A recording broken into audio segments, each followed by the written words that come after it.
नमस्कार मित्रों। देखिए, आज हम मेवाड़ वंश का जो प्रसिद्ध शासक है रतन सिंह, उसके बारे में अध्ययन करेंगे। तो रावल समर सिंह का पुत्र था रतन सिंह, जो 1302 ईस्वी में मेवाड़ की गद्दी पर बैठा। रतन सिंह को केवल 1 वर्ष ही शासन करने का अवसर मिला, जो दिल्ली के सुल्तान अलाउद्दीन खिलजी के चित्तौड़गढ़ पर आक्रमण के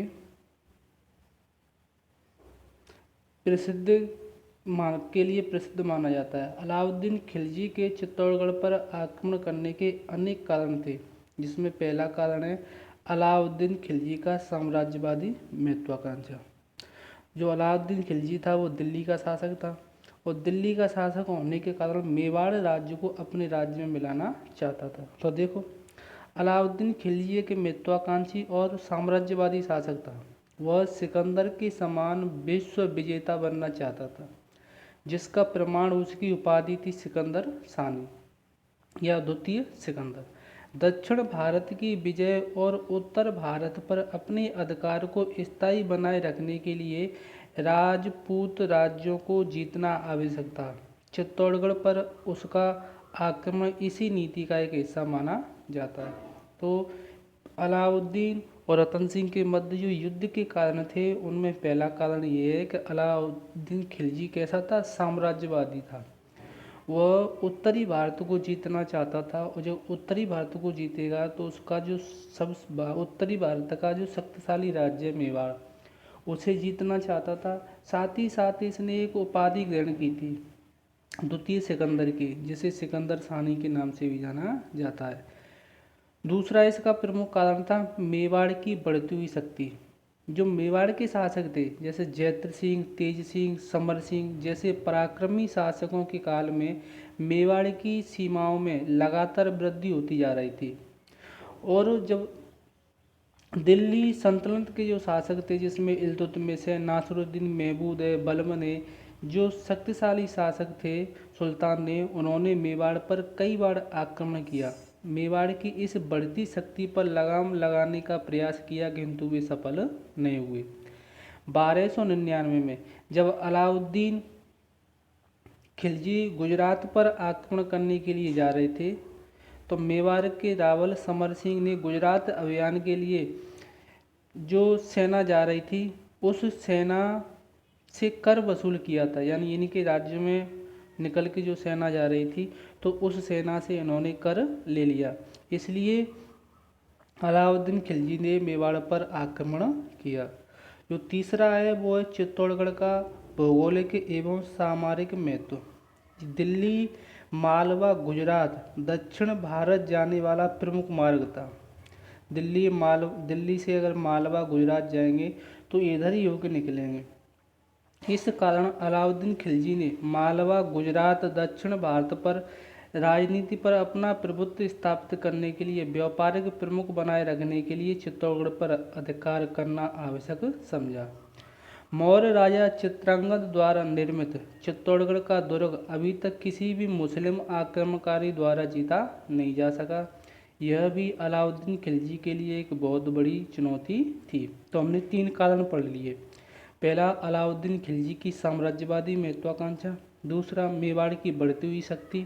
तीसरा, चित्तौड़गढ़ का भौगोलिक एवं सामरिक महत्व। चौथा है पद्मिनी को प्राप्त करने की लालसा। कुछ इतिहासकार हैं, उनके अनुसार अलाउद्दीन खिलजी मेवाड़ के शासक रतन सिंह की सुंदर पत्नी पद्मावती को प्राप्त करना चाहता था। उसने रतन सिंह को संदेश भिजवाया कि वह सर्वनाश से बचना चाहता है तो अपनी पत्नी पद्मावती को शाही हरम में भेज दे। रतन सिंह द्वारा इस प्रस्ताव को अस्वीकार किए जाने पर अलाउद्दीन खिलजी ने चित्तौड़गढ़ पर आक्रमण कर दिया। शेरशाह सूरी के समय 1540 के लगभग लिखी गई जो मलिक मोहम्मद जैसी की पुस्तक है, 1540 में लिखी गई थी पद्मावत।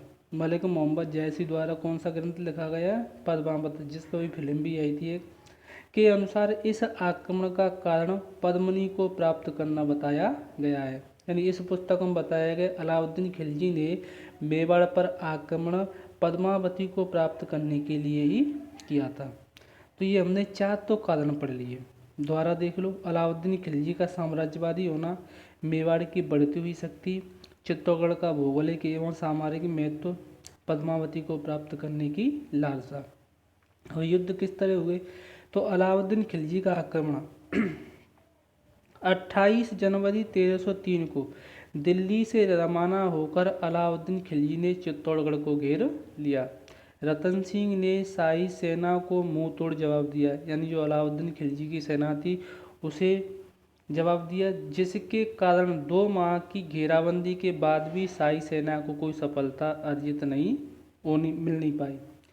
ऐसी स्थिति में सुल्तान को अपनी रणनीति में परिवर्तन करना पड़ा, क्योंकि 2 महीने तक देखा कि उन्हें कोई सफलता नहीं मिल रही है, तो अलाउद्दीन ने अपनी रणनीति बदली।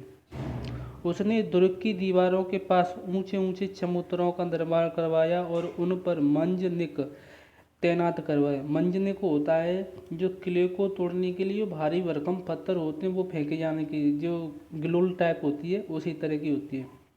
किले की दीवारों पर भारी पत्थर के प्रहार शुरू किए, किंतु दुर्भेद दीवार टस से मस नहीं हुई। लंबे घेरे के कारण दुर्ग में खाद्य सामग्री नष्ट होने लगी थी। चारों तरफ सर्वनाश के चिन्ह दिखाई देने पर राजपूत सैनिक किले के द्वार खोलकर मुस्लिम सेना पर टूट पड़े। भीषण संघर्ष में रतन सिंह वीर गति को प्राप्त हुए। उधर पद्मिनी के नेतृत्व में चित्तौड़गढ़ का पहला जौहर किया गया, यानी चित्तौड़गढ़ में जो पहला सांका किया गया था वो पद्मिनी के नेतृत्व में 1600 महिलाओं के द्वारा किया गया था। इस प्रकार 26 अगस्त 1303 को चित्तौड़गढ़ पर अलाउद्दीन का अधिकार हो गया, यानी जनवरी में आया था। जनवरी से आते आते 26 अगस्त पर अलाउद्दीन खिलजी का अधिकार हो गया। अगले दिन सुल्तान ने अपने सैनिकों को आम जनता के कत्लेआम का संदेश दिया, क्योंकि ज़्यादा परेशान हो गया इसलिए इसने कत्लेआम का आदेश दिया और उस कत्लेआम में लगभग 30,000 हिंदुओं की हत्या की गई थी। इस अभियान के दौरान मौजूद अमीर खुसरो, जो अलाउद्दीन खिलजी के दरबार में था, ने अपनी पुस्तक खजाइन उल फुतूह, जिसे तारीख़ अलाई का भी कहा जाता है, में लिखा है कि एक ही दिन में लगभग 30,000 असहाय लोगों की मौत को घाट उतार दिया। अलाउद्दीन खिलजी ने चित्तौड़गढ़ का नाम बदलकर अपने बेटे खिज्र खां के नाम पर खिजराबाद कर दिया और अपने बेटे खिज्र खां को यहाँ का शासनभार सौंप दिया, जो 1303 से 1313 तक रहा था। खिज्र खां ने गंभीर नदी पर एक पुल का निर्माण करवाया था। उसने चित्तौड़गढ़ की तलहटी में एक मकबरा भी बनवाया था, जिसमें लगे हुए एक फारसी लेख में अलाउद्दीन खिलजी को ईश्वर की छाया और संसार का रक्षक बताया गया है। तो ये 26 अगस्त 1303 में अलाउद्दीन खिलजी का अधिकार हो गया था और इसी समय मेवाड़ में प्रथम शाखा किया गया था। जो दूसरा शाखा हुआ था वो उदय सिंह के शासनकाल में हुआ था और जो तीसरा शाखा हुआ था वो राणा प्रताप के शासनकाल में हुआ था। तो मेवाड़ में कुल 3 शाखे हुए थे, उसे हम आगे पढ़ेंगे। पद्मिनी की कहानी क्या है कि जो पद्मिनी थी वो सिंहल द्वीप या श्रीलंका में गंधर्व सेन नामक राजा की पुत्री थी। उसकी पटरानी चंपावती से पद्मिनी नामक एक अत्यंत रूपवती कन्या उत्पन्न हुई थी, यानी जो गंधर्व सेन राजा था उसकी पत्नी थी चंपावती, या हम ये कह सकते हैं पद्मिनी के पिता का नाम गंधर्वसेन और माँ का नाम चंपावती था। उसके पास हीरामन नामक एक सुंदर और चतुर तोता था। एक दिन वह पिंजड़े से उड़ गया, यानी जो हीरामन तोता था वो मानव की तरह बोलता था और एक बहेलिये द्वारा पकड़ा जाकर एक ब्राह्मण के हाथ बेच दिया गया। उस ब्राह्मण ने उसे चित्तौड़गढ़ के राजा रतन सिंह के 1 लाख रुपए में बेच दिया, क्योंकि उसकी खासियत ये थी कि मानव की तरह बोलता था, यानी मानव की नकल करता था। रतन सिंह की रानी नागमती ने एक दिन श्रृंगार कर तोते से पूछा, क्या मेरी जैसी सुंदरता जगत में कोई है? इस पर तोते ने उत्तर दिया कि जिस सरोवर में हंस नहीं पाया वहाँ बगुला ही हंस कहलाता है। रतन सिंह तोते के मुख से पद्मिनी के रूप गुण आदि की प्रशंसा सुनकर उस पर मुग्ध हो गए और योगी बनकर तोते सहित सिंघल पहुँच गए। अनेक संकट सहता हुआ वह सिंघल द्वीप पहुँचा। तोते ने पद्मिनी के सम्मुख रतन सिंह के रूप कुल ऐश्वर्य तेज आदि की प्रशंसा कर कहा कि तेरी योग्य वर तो यही है और वह तेरी प्रेम से मुग्ध होकर यहाँ आ पहुँचा है। बसंत पंचमी के दिन वह बन ठनकर उस मंदिर में गई जहाँ रतन सिंह ठहरा हुआ था। वहाँ दोनों एक दूसरे से देखते ही परस्पर प्रेम बंद हो गए। अंत में गंधर्व सेन ने उनके वंश आदि की हालत जानकर दोनों का विवाह कर दिया। यानी रतन सिंह और पद्मावती के विवाह की कहानी ये दी गई है इसमें। विवाह के बाद रतन सिंह पद्मिनी के साथ अपनी राजधानी चित्तौड़गढ़ लौट आया। रतन सिंह द्वारा मेवाड़ में निकाले गए राघव चेतन एक तांत्रिक ब्राह्मण था जो रतन सिंह की पत्नी पद्मावती को तांत्रिक विद्या से प्राप्त करना चाहता था।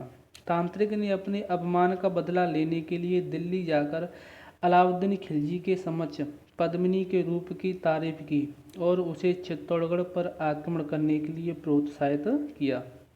इस पर अलाउद्दीन खिलजी चित्तौड़गढ़ पर चढ़ आया।